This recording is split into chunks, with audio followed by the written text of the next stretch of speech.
Mobile repairing and video mixing centre माँ दुर्गा चौक कदमा है। हमारे यहाँ शादी विवाह का वीडियो उचित मूल्य बनाया जाता है। Proper mister Sonu Kumar Sahni. Mobile number 9693082938।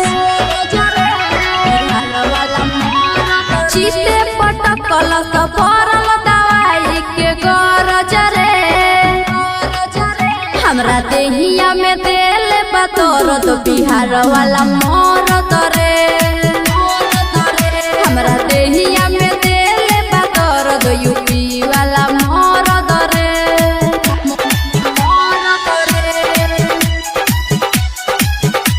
Bihar वाला मोर तरे।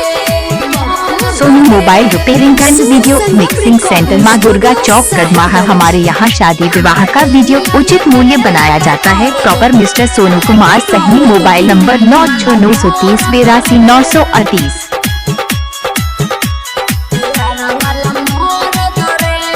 भैले बका की लावता नापी मन जाता करते ऊपरे मारता चप चप धके कमरिया आजा मिलता वे खूबरे। भैले बका की लावता नापी मन जाता करते ऊपरे मारता चप चप धके कमरिया आजा मिलता वे खूबरे। पीसे ना हरदी बाटे पे दर्दी लागे ना ओकरा तोर मरे।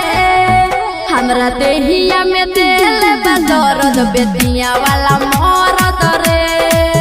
हमरा देहिया में दिल बदौरद दीवाना वाला मोर तरे।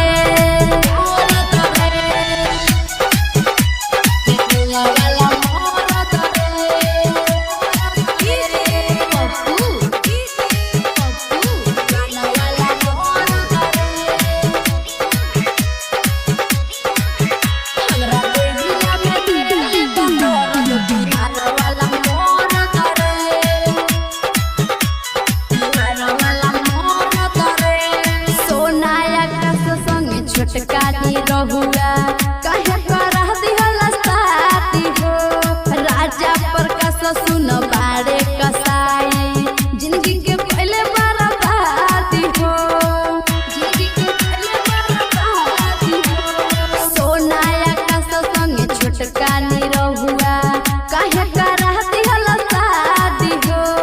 राजा प्रकाश सुन बारे कसाई जिंदगी के पहले